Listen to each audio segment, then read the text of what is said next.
Superman আজকে এত দারুণ রান্না করেছে, পুরো ভিডিও না দেখলে বুঝতেই পারবেন না।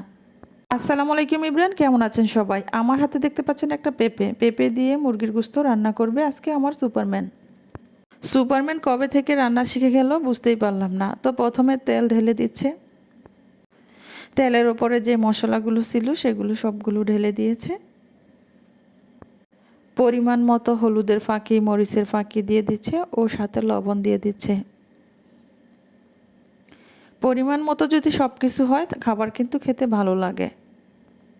তো সব কিছু দেওয়া শেষ, এখন মশলাগুলো ভালোভাবে কষিয়ে নিচ্ছে।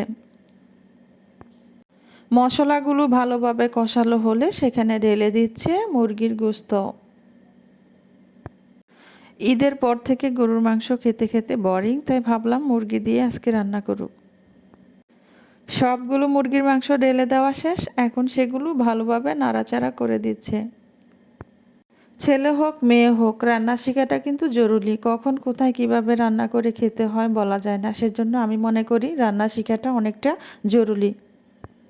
এখন মাংসগুলো ভালোভাবে কষিয়ে নেবে। ভালোভাবে কষিয়ে নিয়ে এখানে ঢেলে দেওয়া হবে পেঁপে। তো সুপারম্যান সবগুলো ভালোভাবে নাড়াচাড়া করে কষিয়ে নিচ্ছে। এখন কষানো শেষ, ঢেলে দিবে পেঁপে।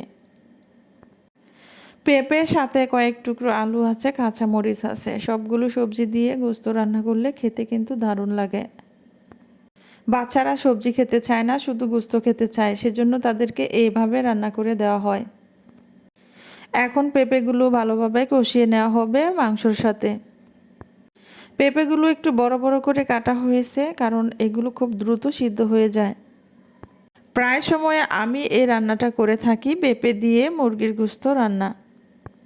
কেন জানি এই খাবারটা খেতে আমার কাছে ভীষণ ভালো লাগে। তো এখানে পরিমাণ মতো পানি দিয়ে দিচ্ছে যাতে করে পেঁপেটা সিদ্ধ হয়ে যায়। পরিমাণ মতো পানি দিয়ে একটু নাড়াচাড়া করে ঢাকনা দিয়ে ঢেকে দিচ্ছে।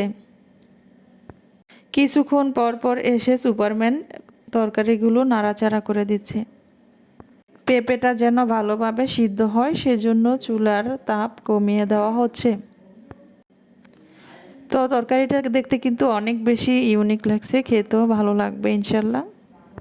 আলহামদুলিল্লাহ, তরকারিটা রান্না হয়ে গেছে, পেঁপে সিদ্ধ হয়ে গেছে, মাশাল্লাহ।